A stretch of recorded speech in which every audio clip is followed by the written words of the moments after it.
A trabalhadora da casa, Regina Guiô, vai fazer o preparo de hoje, preparo surpresa. Boa tarde a todos. Esse preparo, como diz Araci, eu estou há 2 meses preparando, né? Vamos ver qual é hoje. É do livro Vida Feliz, Joana de Ângeles, psicografia de Divaldo Franco. Ela diz assim para nós: tua experiência é um valor que logras através do tempo, vivendo as lições da vida no teu processo de evolução. Estrada percorrida, caminho conhecido. Em face de tal conquista, descobres que há uma grande distância entre a teoria e a prática. Medita mais antes de agires, tomando decisões tranquilas e alentadoras. Quando ages por impulso, estás sujeito a erros graves. Há acontecimentos que sucedem no momento próprio, no entanto, é o homem sábio quem estabelece a hora para as realizações superiores. Bom, eu entendo que Joana está falando para nós aqui da tranquilidade. A tranquilidade que precisamos para enfrentar os nossos desafios, vivendo num mundo de provas e expiações, e de que na vida da gente sempre surgem acontecimentos, né, que são desafiadores, que a gente às vezes quer resolvê-los sem pensar, sem refletir, né? E aí olhando aqui um livro de André Luiz, eu vi que ele diz algo bem confortador para a gente, e ele nos diz assim: mesmo nas horas mais aflitivas, procure agir com serenidade e discernimento, porque de tudo quanto fizermos, colheremos sempre. Então, quando Joana nos aconselha a utilizar a calma, a reflexão, antes de tomar qualquer decisão diante dos fatos da vida, é exatamente isso. Quando nós agimos sem a serenidade que nós precisamos ter a cada dia, nós estaremos sujeitos a cometer erros, e às vezes erros dos quais vamos nos arrepender, né? E às vezes será irreversível. Então, com a fé, com a calma, com a paciência, com a oração, nós seremos sempre capazes de enfrentar e de resolver os desafios que o mundo de provas e expiações nos impõe sempre, porque é necessário. Então, os problemas que nós temos são os problemas que nós precisamos, né? Mas o Pai que é amor, que é carinho, que é justiça, estará sempre ao nosso lado quando nós nos pusermos perto dele e com ele dentro de nós.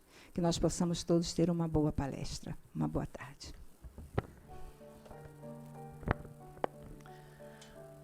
Obrigado, Senhor, por podermos nos unir aqui nesta tarde, pensando, discernindo, aprendendo.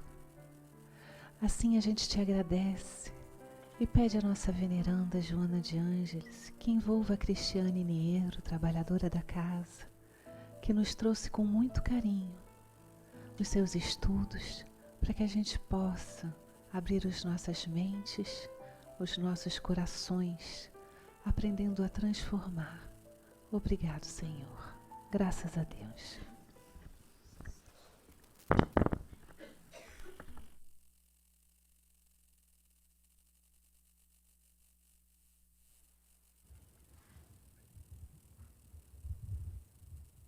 Boa noite a todos. Hoje a gente começa um ciclo de palestras que vai falar sobre o livro Boa Nova. O livro Boa Nova, antes de eu entrar aqui, né, no capítulo que a gente vai começar falando, o livro Boa Nova, ele é um livro psicografado por Chico Xavier, do espírito Humberto de Campos, que depois passa, por conta de um problema com a justiça, né, da família dele, a assinar como irmão X, né, que é o jornalista que desencarnou. E nesse livro em especial, o que ele faz? Todos os capítulos falam do momento em que Jesus esteve, né, entre nós, mas que ele esteve com os discípulos, né, antes dele fazer enfim, os seus ensinamentos públicos, são as internas, né? Então são os bastidores, né, dos discípulos de Jesus. É tudo aquilo que você não sabe, que ficou em off, né, o Humberto de Campos tratou de dizer nesse livro. Então, é um livro que é importantíssimo a gente ler agora. Por quê? Porque a gente está entrando na época do Natal, que a gente comemora sempre, né, o aniversário, né, a gente fala, né, o nascimento de Jesus, aquela coisa toda. Só que Jesus não nasceu em dezembro, tá? Contei um fato, que chato, né, gente? Né? Poxa vida, né? Acabou o Natal, né? Vamos para o Carnaval, né? A gente passa logo. Mas vamos lá. Ele não nasceu em dezembro, né? Mas o que acontecia em dezembro em todos os povos, que é muito importante? É o solstício de verão que a gente fala, né? Que simbolizava o renascimento, né? O nascimento de colheitas, de coisas novas. Então, é um símbolo muito forte. E é um símbolo que a gente chama, dentro da psicologia, né, junguiana, de arquetípico, porque ele acontece em todas as culturas do mundo inteiro, sem que elas nunca tivessem contados umas para outras sobre esse ritual. Então, arquetipicamente, isso continua influenciando até os nossos dias de hoje. O que acontece conosco em dezembro? Em dezembro, você se aproxima do Cristo que existe dentro de você, que a Joana vai chamar de self. Por isso que as pessoas começam a ficar mais caridosas, elas começam a ficar tocadas, elas começam a sentir. E o Espiritismo traz isso, dizendo que Jesus se aproxima da Terra, né, das pessoas. Mas não é Jesus que se aproxima porque ele sempre esteve aqui. Isso é um absurdo eu falar isso, né? Porque aí parece que fica férias o ano inteiro, dezembro ele fala, vamos comemorar meu aniversário, vou comer bolo. E aí ele volta. Né? É bolo não, ele vai comer peru, vai comer tender, né, gente? Rabanada, né? Mas, enfim, não é isso que acontece. O que acontece, em verdade, é que a gente aciona esse nosso Cristo. É o que Jesus falou, né? Vocês farão, né, muito mais do que eu faço. Né? Vós sois a luz do mundo, vós sois o sal da terra. Né? Acende a tua luz. O que significa isso? Que cada um de nós tem o seu Cristo. Cristo não é o sobrenome de Jesus. Cristo é a condição da consciência que ele chegou, do nível de consciência dele. Então, é importante que nós entendamos que, nesse momento, se constela essa situação. Quer queira você ou não, quer você acredite no Natal ou não, quer você seja judeu, sei lá o que você é, esse troço vai pegar em você, porque é o inconsciente coletivo que começa a agir. Então, a gente sente isso. E o Boa Nova é ótimo, porque não ele só faz você acionar isso, como ele faz você refletir de uma maneira muito profunda. É um livro de você ler ajoelhado, e ele vai te arrancar lágrimas do começo ao fim. Porque a impressão que se tem é que você está ali, participando. O Humberto de Campos, ele humaniza Jesus, ele bota Jesus de carne e osso, do seu lado.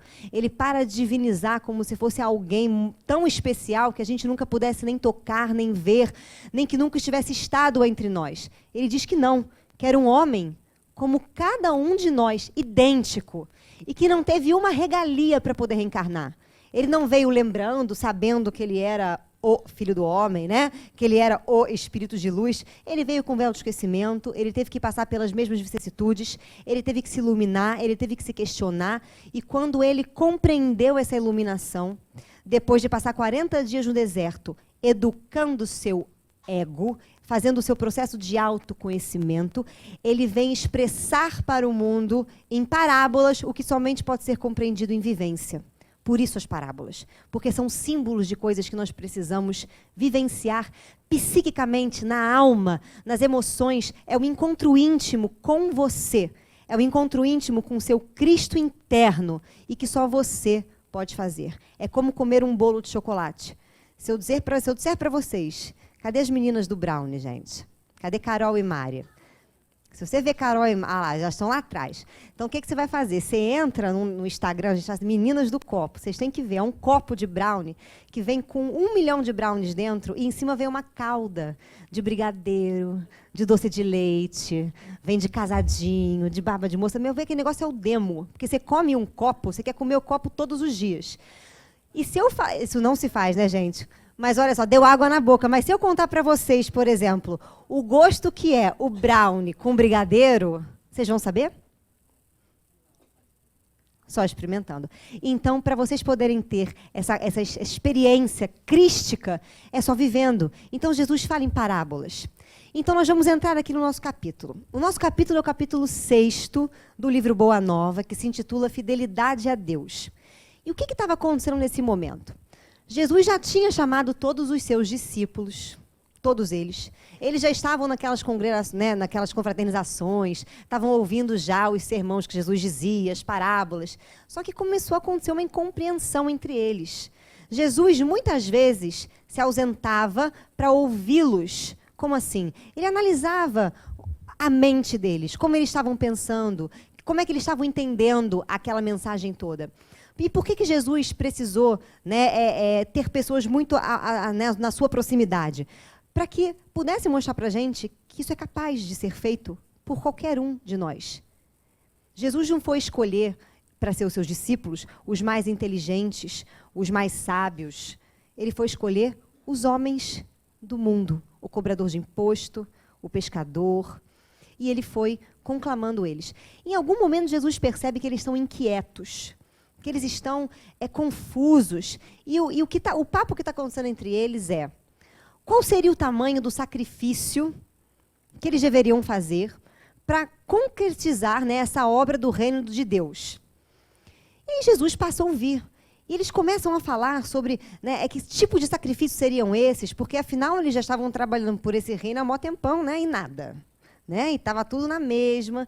E até tem um dos discípulos, que é o Bartolomeu, que ele era até meio depressivo, porque ele sofria de ansiedade. Então ele ficava ansioso, e aí ele entrava num processo de euforia, e da euforia caía para a depressão. Né? Ele ficava feliz quando ouvia Jesus, mas quando voltava para o mundo, é igual a gente sair da casa espírita, né, gente? Ouve uma palestra boa, sai daqui para fora e vê uma besta parada no sinal no lugar errado. Né? Aí chega em casa, tem um marido lá que parece, né, uma ameba no sofá. Né? Tem aquele filho que parece a encarnação do capeta na sua casa. Você tem várias coisas que você fica, né, dá até um desânimo, né? Não. Você fala, foi bom, né? Mas passou. Então, Jesus, ele era assim, esse era Bartolomeu. E eles estavam lhe falando sobre isso, e Jesus, atento, começou a perceber que eles não tinham entendido muito bem que trabalho é esse para fundar o reino de Deus. Eles não estavam entendendo. Eles achavam que o trabalho era eles estarem ali, eram eles falarem, promoverem, né? Eram eles fazerem os trabalhos de ajuda, né? Não só ajuda ao próximo e tal. E aí Jesus, vendo aquilo, começa a falar. E Jesus começa a questionar, né? Quais são os sacrifícios que nós devemos fazer para construir, edificar o reino de Deus dentro de nós? E aí Jesus começa a fazer uma comparação. Ele fala assim: já perceberam como o homem sofre? Como as tribulações do mundo são pesadas? Como assim? Ele diz assim: já perceberam como sofre uma pessoa que vive em busca de dinheiro? Como ela é inquieta, como ela é insatisfeita, como se ela não tem dinheiro a vida acaba, podendo levar até um suicídio. Já perceberam como é inquieta a vida das pessoas que buscam, através dos relacionamentos, suprir as suas próprias carências? Como elas são perturbadas, como elas são, né, vazias, como elas sofrem, como elas projetam no outro uma coisa que elas deveriam preencher em si mesmas. E os discípulos começam a ouvir. E aí ele diz: como sofrem aquelas pessoas que buscam somente o prazer? O que é o prazer? Somente as coisas boas da vida. Estar em momentos de satisfação. Como elas sofrem, porque em algum momento em onde não há satisfação, elas se destroem, elas se perdem, elas caem. Como sofre o homem que serve e trabalha para o mundo? E aí os discípulos, ouvindo aquilo, eles têm um insight e começam a entender e falam: é verdade. E aí Pedro conta de um pescador que ficou ganancioso, né? Ficou extremamente arrogante por conta, né, de ter dinheiro. Tiago conta de um amigo seu que ficou extremamente fragilizado, destruído porque perdeu alguma coisa material. E eles vão falando de pessoas que eles constatam essa verdade. Aliás, nós constatamos essa verdade, porque nós somos um deles. Quando a vida tira da gente familiares queridos, dinheiro, saúde do corpo, enfim, seja lá o que for que a vida tire da gente, a gente cai. O problema não é cair. O problema é perder a fé. E aí Jesus vai falar sobre a fé. O nosso capítulo se intitula Fidelidade a Deus. A palavra fé vem de fidelis. Fidelidade. De você ser fiel. Mas os discípulos não compreendiam o que era ser fiel a Deus. E então Jesus soltou esse primeiro tipo de pensamento. E aí depois, percebendo que os discípulos continuaram sem saber, ele começa a falar. Mas quem serve ao reino dos céus, quem serve ao reino de Deus, trabalha movido pela fidelidade a Deus. Tem o seu coração serve a Deus. E por isso ele não sofre das tribulações do mundo. Ele é inspirado pela divindade. E os discípulos continuam sem entender nada. Aí um deles, Tiago, que devia ser o mais audacioso, né? Porque você imagina, né? Se você já entendeu da primeira vez, já entendeu da segunda vez, que você fica quieto, né? Tiago falava, não, vou até entender. E aí ele começa a falar para Jesus. Mas olha só, eu estou percebendo que eu estou ficando doente. Né? E eu não vou poder estar com vocês nos próximos dias. Como é que eu vou trabalhar servindo a Deus? E aí Jesus fala assim para ele, trabalhe com sua coragem, com seu amor, com seu desprendimento. E aí, Tiago entende e todo mundo fica feliz. E agora a gente vai fazer uma reflexão sobre o que é essa coragem e esse desprendimento. Quando Jesus fala sobre a edificação do reino dos céus, esse reino, ele não vai acontecer aqui fora. Ele não é uma coisa física, ele não é uma coisa que você pode tocar, ele não é um espaço, ele não é um planeta maravilhoso, não é nada disso. Ele é um estado psicoemocional, ele é um estado subjetivo da sua alma. Ele é, por exemplo, a liberdade de Gandhi, quando falaram assim, quando Gandhi estava preso. Gandhi, quando o senhor for livre, o que o senhor vai fazer? Mas eu sou livre. Ele é isso. Esse reino de Deus é uma plenitude, é um ânimo, mesmo quando você está passando por um momento difícil. É uma alegria por saber que quando você é desafiado no seu dia a dia, você está edificando o reino de Deus. Mas que reino de Deus é esse? A única maneira que eu achei da gente poder refletir sobre isso foi através do Bhagavad Gita. O Bhagavad Gita, ele é o coração do hinduísmo. Ele é um poema que é cantado, né, na tradição hindu, que fala sobre essa conquista do reino. E lá, na Índia, eles já tinham entendido há muito tempo, por ser uma cultura, né, matriarcal e não paternal, né, paternal como a nossa, feminina, que o reino de Deus estava onde, gente? Fala comigo.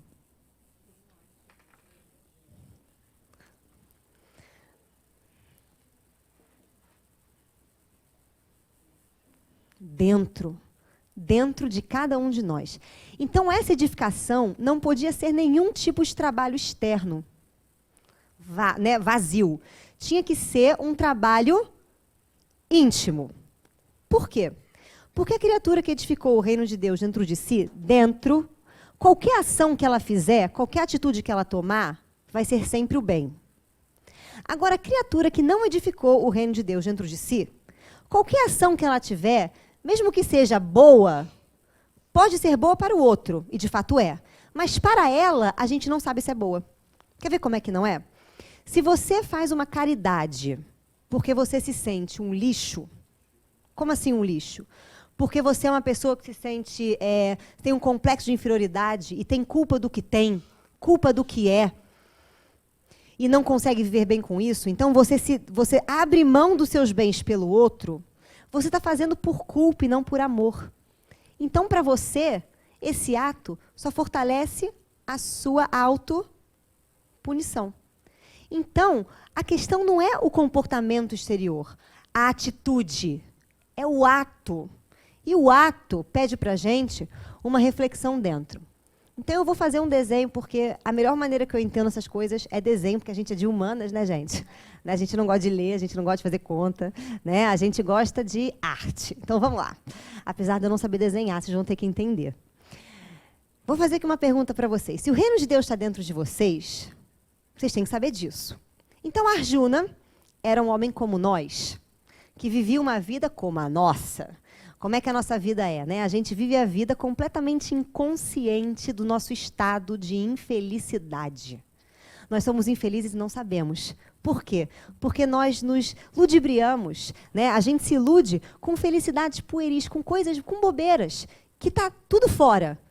Nada está dentro. Eu me iludo. Eu acho que eu sou feliz porque eu comprei um carro, porque eu ganhei na Sena, porque eu, né, fiz uma plástica, porque eu tenho uma profissão assim, ou porque eu tenho família, porque eu tenho isso, porque eu tenho aquilo. Porque está fora. Mas não por quem você é. Se você for pensar aqui comigo, se você é feliz por ser quem você é, a resposta ia ser não. Porque quando a gente pensa em quem a gente é, imediatamente a gente já se acha uma pessoa não o quê? Não muito pura, né, gente? Não muito perfeita, uma pessoa não muito, né, uma pessoa que pode, né, dar chabu a qualquer momento. E a gente sabe que dá. E quando dá, sai de baixo. Então a gente já tem uma descrença acerca de nós próprios. Esse era Arjuna. E Arjuna vivia a sua vida numa tranquilidade maravilhosa. Até que um dia Krishna, que simboliza esse Cristo interior que mora dentro de cada um, essa voz de Deus que fala dentro de você, chega na consciência dele e fala assim: Arjuna, querido, está na hora de você tomar o seu reino. E aí, ele ouve isso e fala: tá. Só que como? E aí, Krishna fala: prepare o seu exército. E quem é o exército de Arjuna? É a compaixão, é a alegria, é o entusiasmo, é a fé, é a inteligência. Né? São várias coisas que nos ajudam nessa nossa jornada de edificação do reino de Deus dentro da gente. E aí ele começa a reunir o seu reino. E aí, quando ele vai lutar, que chega o dia da luta, né? As trombetas tocam, aquela coisa toda, ele pede assim para Krishna: Krishna, deixa eu ver então quem são meus inimigos, porque eu sei que eu tenho que tomar um reino, mas não tenho ideia de quem está tomando ele. Né? Eu vou bater em quem? Né? Vou lutar contra quem? Como é que é o negócio? E aí Krishna fala assim: tudo bem, eu vou lhe mostrar os seus inimigos. E aí ele vê o pai, a mãe, os irmãos, os tios, as tias, os seus amigos. E aí ele paralisa e fala assim: eu não posso lutar. Eu não posso matar aqueles que me são caros. Eu prefiro perder o meu reino do que matar. E Arjuna fica reclamando um tempão. Ele dá todas as desculpas que a gente dá para não fazer o reino de Deus dentro da gente. Ah, é difícil. Ah, é trabalhoso. Aí quando é espírita, que é cara de pau, ainda diz assim: ah, numa vida não dá. Né? Ah, vai demorar. Ah, mas eu não sou Joana. Ah, mas eu não sei o quê. E você vai dando desculpa. Até um dia que você entra na casa espírita, faz um cursinho de livros espíritos, pega lá a questão 600 e bolota, então você vai ter que ler o livro inteiro para saber qual é, que eu não sou boa desses números, que pergunta assim, né? Kardec pergunta para os espíritos: pode o homem evoluir na sua vida, né? Sem muitas encarnações, tal? Aí o espírito responde: pode, o que falta é vontade. Ou seja, toma isso para você, tá? Então, o que falta é vontade, não é desculpa. E Krishna sabe disso e deixa Arjuna reclamando. Quando Arjuna cansa de reclamar e vê que não tem jeito, ele fala assim: tá bom, vamos lá. Então, agora eu vou fazer isso aqui com vocês.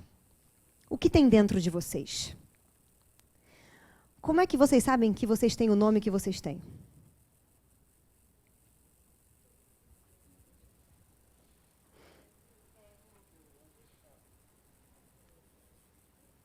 O outro te contou. Como é que você sabe que determinada emoção que você está sentindo se chama raiva, medo, culpa, ansiedade? Quem te contou? Alguém. Como é que você sabe que você tem que andar de roupa na rua, que você não pode sair pelado? como é que você vira para um outro e diz assim, nossa, isso é uma boa ação, nossa, isso é uma má ação? Quem te ensinou? O outro. Então, eu vou resumir. A sua cabeça funciona assim, ó.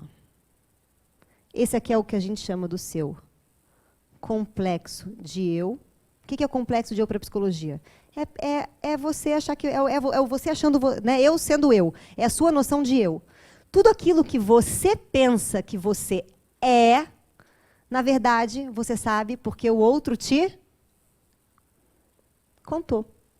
Então, o que o outro pensa, o que o outro acha, o que o outro julga e o que o outro diz, você pega tudo isso e define aquilo que você acha que é.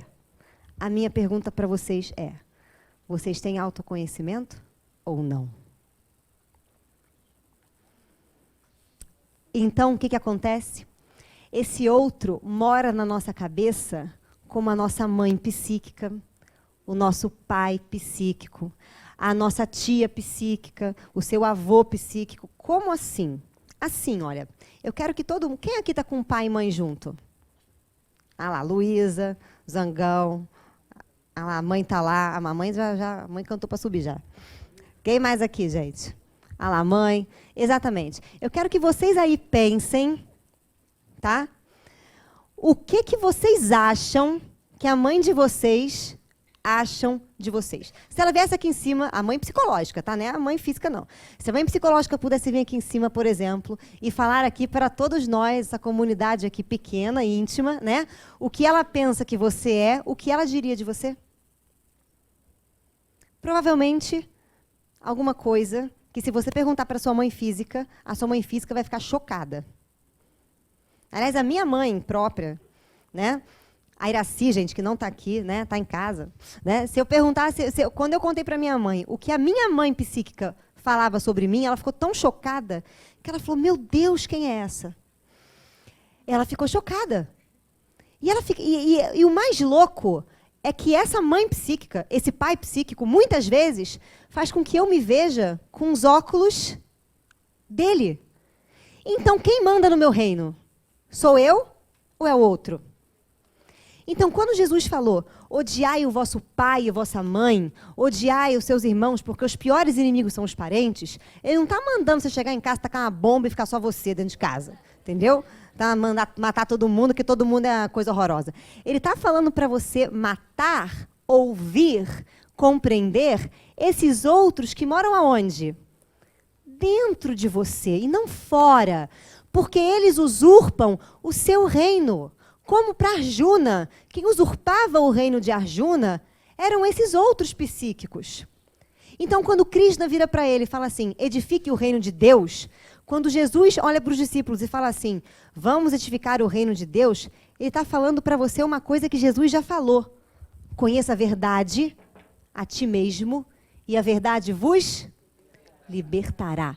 Está falando para você se conhecer, para você pensar, para você achar, para você julgar, para você fazer uma reflexão sobre tudo isso, para você se olhar para ver como você se vê, para você tentar buscar dentro de você uma outra alternativa, e não essa que você aprendeu, porque essa não é sua. E quando ele fala, então, para Tiago, Tiago, usa da coragem. Você precisa ter coragem. Porque se você não tiver coragem para olhar para dentro de si... Aliás, a gente tem muito medo de ver o que a gente vai encontrar, né? A gente tem medo de se julgar pior do que a gente está. Mas eu vou dizer um negócio para você. Pior que isso não fica, tá? A pior coisa que tem para você saber é que você não é dono de si. Pronto, já sabe, então agora não tem mais coisa ruim para você saber, né? Pronto. Ah, mas se eu descobrir que eu sou uma pessoa colérica, já parou para pensar que a sua raiva vem disso? Vem de você, talvez, ter aprendido alguma outra coisa e ficar brigando dentro de si com aquele eu psicológico que você não consegue ver nem ouvir e que vem te culpar porque você aprendeu a vida inteira, aliás, não aprendeu a vida inteira a olhar para dentro? Isso que são os conflitos existenciais. Aliás, a Joana escreve um livro só sobre isso, que tem todos, né? Tudo que você pode ter de zica está lá naquele livro. Então, ela vem falando exatamente isso para a gente. Então, quando Jesus chama a gente para construir o reino de Deus dentro da gente, ele está chamando a gente para botar ordem nesta bagunça. Porque conhecer a Deus é conhecer a si mesmo.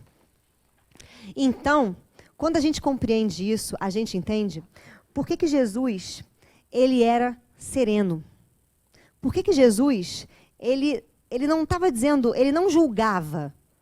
Porque o que é julgar? Julgar é eu excluir certas coisas, é eu dizer que isso é só isso, isso é só isso.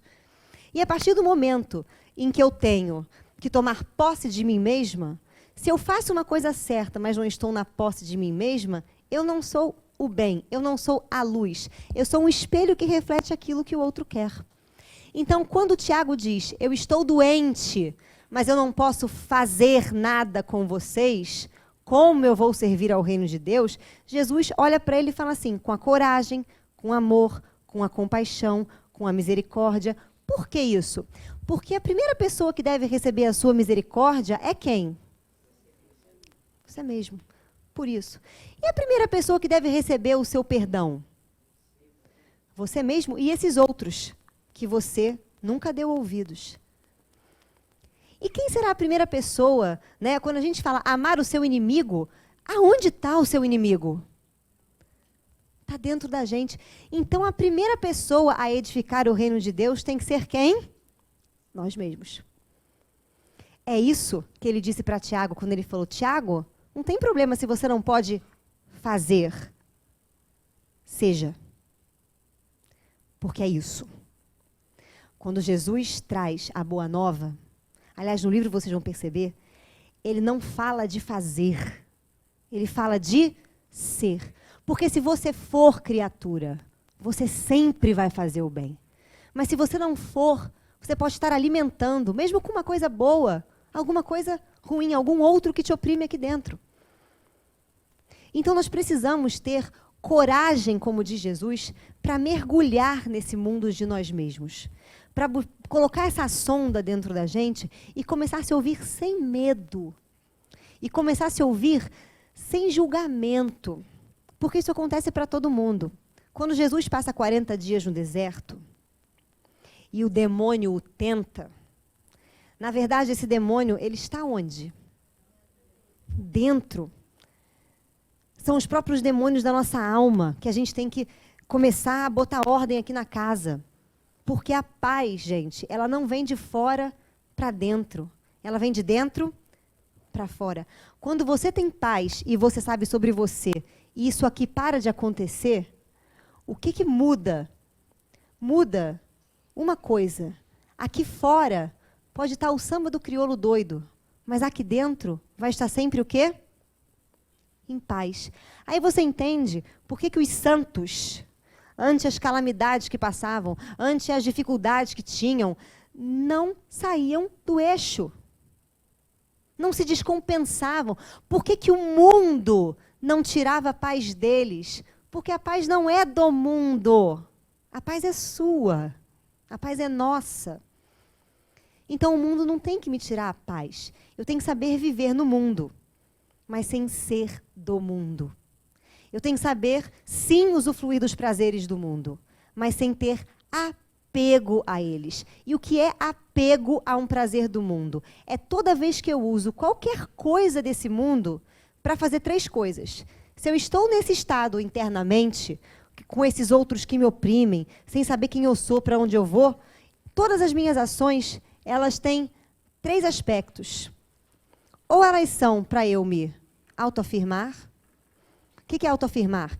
Eu continuar, eu poder dizer para vocês que eu sou aquilo que eu penso que eu sou e convencer vocês de que eu sou aquilo que eu penso que eu sou para receber a aceitação de vocês, para eu ficar em paz com aquilo que eu penso que eu sou.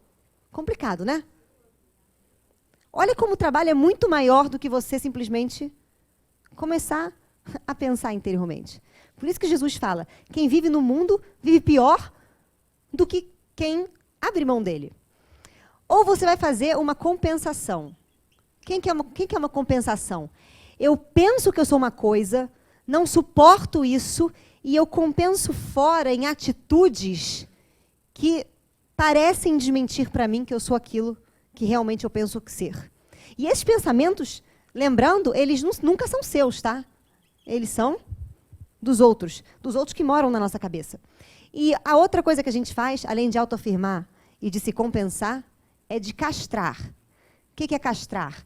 Como alguém disse que isso é feio, eu procuro esconder isso dentro de mim e não mostrar para o outro. E não usar isso de uma forma positiva.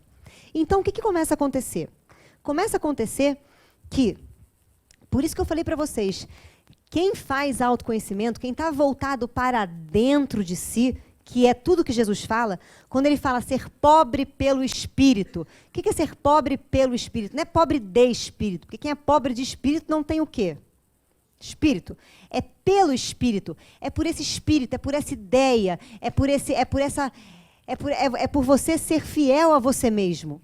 Ser puro de coração é você não julgar se é bom ou se é ruim, porque a partir do momento que eu não sei a intenção do indivíduo, o que ele faz pode até parecer uma coisa boa, mas eu não tenho conhecimento de dentro dele, da psique dele, para saber se é bom para ele ou não. Foi aquilo que eu falei para vocês. Uma vez eu estava lendo um livro, que livro que é? É o livro Missionários da Luz, onde André Luiz precisava fazer na verdade, o que estava acontecendo? Tinha algumas pessoas, alguns trabalhadores da casa espírita, que no momento do seu dormir, né, de desdobrar para poder estudar no plano espiritual, eles não foram. O que eles foram fazer? Isso mesmo que você pensou. Ritmo de festa onde? No inferno, entendeu? Foram lá eles, né, com umas entidades meio pesadas, coisas meio tensas. E aí vai André Luiz e acho que é Setembrino, sei lá, porque tem André Luiz bota uns nomes, né, estranho no livro, não pode botar João, Maria, tem que botar uns nomes esquisitos. Vai ele e o esquisito, né, que é um mentor maravilhoso, para descobrir onde é que estão essas assombrações. Né? O mentor, né? A Joana de Ângeles, lá do nosso lar, chega e pergunta assim, podemos começar o curso? Aí vem o Setembrino lá e fala assim, não podemos porque está faltando fulano e fulano. Aí ele olha para ele e fala assim, então vai catar. Aí, olha só, aí ele pergunta assim, e se eles estiverem sob julgo de entidades trevosas, o que eu faço? Aí o mentor fala, educa. E ele vai. Vai ele e André Luiz felizão, pá, que é maneiro, né? Porque André Luiz devia ser igual a gente, fofoqueiro pra caramba, quer saber, né, da mediunidade, o que você viu, você quer? Porque André Luiz é assim, por isso que ele escreve, gente, que pode canalizar fofoca de um jeito bom é fazer livro, tá? Já sabe o que você vai fazer com a tua fofoca quando você desencarnar, entendeu? Vai fazer ali, vai ficar psicografando, né? Então, vamos lá. Então, André Luiz vai lá, né, no bafão, aí o que acontece? Chega em falou mal do amigo que tinha morrido, o amigo estava lá perturbando a cabeça dele, aí não sei o que, aí ele acordou o cara, mas deixou o espírito lá dentro da casa do cara. Aí o André Luiz perguntou, mas você não vai tirar o espírito? Ele falou, não, foi ele que trouxe. Ele que tire. Não é assim que as coisas rolam. Aí o André Luiz já ficou meio estranho, já começou a refletir, falar, acho que esse cara aqui não está entendendo o negócio do amor, né? Está meio estranho. Na casa do segundo é pior ainda, porque o segundo estava lá com umas entidades em ritmo de festa, o mentor chega e fala assim, o que é isso? Aí o espírito, né, o trabalhador, fala, o que está acontecendo? Quem são essas pessoas? Dá uma de João sem braço, na maior cara de pau. Dá mesmo, gente. João sem braço. Fala que, que é isso? Né? Aí, né, o espírito vira e fala assim, o que eu vou falar para o mentor Alexandre quando eu voltar e dizer que eu cheguei aqui e vou estar fazendo isso? Aí o cara fica com aquela cara, né, de perdi meu gato, sabe, aquela coisa assim. Aí não sabe o que acontece. Aí ele vira e fala assim, dá uma lição de moral e vai embora. Aí o André Luiz pergunta, esse não vai acordar não? Ele fala, não. Eu vou deixar ele lembrar do sonho dele para ele acordar com uma culpa desgraçada amanhã para ver se ele aprende. Aí André Luiz vira ante tudo isso e fala assim, mas eu achei que a gente tinha que agir com amor e compreensão pelo outro. Aí o mentor vira e fala assim, André, o sentimento de ajuda ao próximo é fantástico, mas sentimentalismo é uma chaga. Ou seja, você tem que saber o que você está fazendo. Uma ação que teoricamente pareceu mal, né, uma ação má, era uma ação, na verdade, boa, educativa. Então, a gente tem que estar com isso na cabeça. E é por isso que o puro de coração. Você tem que retirar julgamento de coisa boa, de coisa ruim. Você tem que refletir. Você tem que ser livre. Quando Jesus fala do reino dos céus, ele promete para a gente liberdade. E aí, para poder expressar essa liberdade, eu vou trazer o mito de Dostoiévski para vocês, de um grande inquisitor. Que é isso aqui, tá? O grande inquisitor são os outros, e o Cristo, talvez, sejamos nós. Cristo volta à Terra, e aí o grande inquisitor começa a perseguir Cristo. Perseguir, perseguir, perseguir. Um certo dia ele o encontra e diz assim: eu vim te matar. Eu vim te matar porque você promete para as pessoas liberdade sem fronteiras. E elas morrem de medo de liberdade sem fronteiras. Elas querem que nós digamos a elas sempre o que elas têm que fazer, o que elas têm que ser, como é que elas têm que se comportar. Isso traz segurança para a vida delas. Então eu vou matar você, Cristo, porque as pessoas não sabem o que fazer quando elas se tornarem livres. E será que nós saberemos o que fazer quando a gente começar a ouvir essas vozes e nos tornarmos livres? E é isso que a gente tem que refletir. Isso é edificar o reino de Deus dentro de nós. Ele não está fora, ele está dentro. Então, tudo aquilo que a gente for pensando ao longo da nossa semana, do nosso ano, da nossa vida, nós devemos sempre refletir. Será que isso é meu? Ou melhor, traz na imagem quem te contou isso. E reflita. Por isso que a Joana fala o tempo inteiro para a gente, se você quer começar a fazer autoconhecimento, não é ficar descobrindo que você tem raiva, culpa, não é nada disso. Primeira coisa que você tem que fazer para não surtar. Por que para não surtar? Uma vez, eu estava aqui na casa, e a gente ia dar o livro Conflitos Existenciais, e o livro Conflitos Existenciais, ele tem uns capítulos carinhosos, né, que se intitulam preguiça, medo, raiva, culpa, ciúme, drogadição, coisas harmônicas, coisas que todo mundo quer saber, né? Ansiedade. E não é aquele livro que você lê assim, não é um livro Boa Nova, por exemplo, que você lê e fica, ai, que maravilha, né? Não, é aquele livro que você lê para chorar o dia inteiro. Porque a Joana escreve assim: o espírito que sofre de ansiedade. Aí você fala, eu. Aí ela continua, vírgula. É perturbado porque faz isso, isso, isso, isso, isso. Aí você diz, não, não faço isso. E esconde dizendo que não, faz isso, porque na verdade tem isso, isso, isso. Aí você fala, é verdade. E aí você fica mal. Porque você fica, meu Deus. E aí uma vez a criatura, a gente estava dando curso, ela pegou o livro e ficou tão sedenta que ela começou a ler e ela chegou na culpa antes de eu chegar. E aí ela leu a culpa e veio aqui para mim depois do curso, quando acabou, e falou, eu acho que eu vou sair do seu curso, que eu estou muito mal. Eu falei, por quê? Porque eu li o capítulo da culpa e eu descobri que eu tenho muita culpa e eu não sei o que fazer com a minha culpa e não sei o quê. Ela foi falando, pintando um apocalipse. Eu olhei para ela e falei, calma. Falei, olha só, para de ler antes, vamos ler com a gente, né? E para você poder começar e não entrar nesse apocalipse, descobrindo que você tem um negócio horroroso dentro de você, você tem que mudar crenças e valores. É a primeira coisa.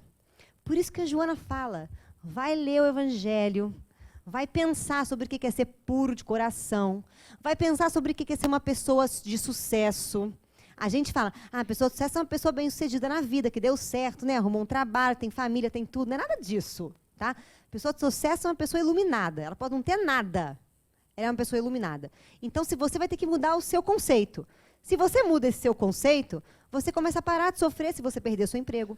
Você para de sofrer se alguém desencarna. Você para de sofrer se o mundo tira as coisas de você. Porque você mudou o seu padrão de vida, de observar o mundo. Então, isso é muito importante.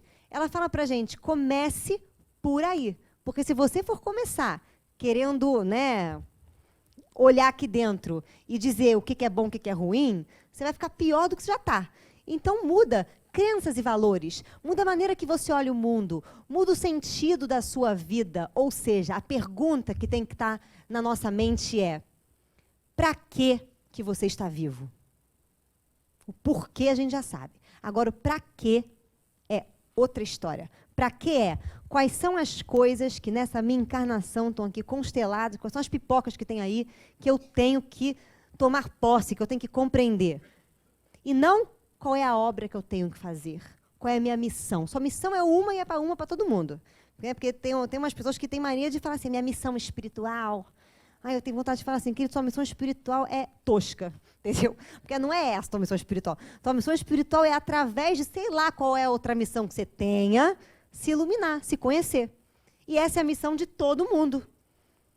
Então, essa é a sua missão no mundo. Essa é a sua força de trabalho aqui no mundo. Esse é o trabalho que você tem que implementar. E todo o resto vem depois. Por isso que Jesus falou. Qual é o primeiro dos mandamentos? Honrar a Deus sobre todas as coisas. É isso, ó. E depois que você se conhece, você tem a competência de amar o próximo como você ama a si mesmo. Porque amar é compreender. Compreender numa tal profundidade que você respeita a ignorância alheia. Que você respeita aquilo que o outro não consegue fazer ou aquilo que o outro não entende. Respeitar. Não é você não acreditar que ele pode ir além. É você não se incomodar com a ignorância do outro. E nós somos tão incomodados que quando a gente vê que o outro está fazendo alguma coisa errada, a gente vai falar um conselho sem o outro ter perguntado alguma coisa para a gente. Então, é isso. É você ver, até na ignorância, a coisa mais bonita que você já viu na sua vida. Porque a ignorância é o prelúdio da consciência. É você começar a compreender isso. E para você poder fazer isso, você tem que se amar primeiro. Compreender os seus inimigos internos, compreender como você funciona, parar de se colocar para baixo, parar de achar que você é um espírito ruim, que está no começo, aquela ladainha que a gente ouve. Ela serve, mas ela é extremamente destrutiva para a tua autoestima. Por quê? Porque parece que você nunca vai chegar. Não é não? Não dá uma raiva? Então, que a gente reflita sobre isso de uma outra forma. Que a gente possa estar com a cabeça focada nisso para ser fiel a Deus. E a fidelidade a Deus é a fidelidade a si mesmo. Então, que o autoconhecimento seja a palavra de ordem no nosso Natal, para que as coisas no nosso solstício de verão, que vão nascer para o próximo ano, sejam frutos que você dê dentro de você. Porque quando a árvore é boa, os frutos são bons. Então, que sejamos boas árvores. E isso é servir a Deus, é ser um bom servo do Senhor. Muito obrigada, boa noite a todos.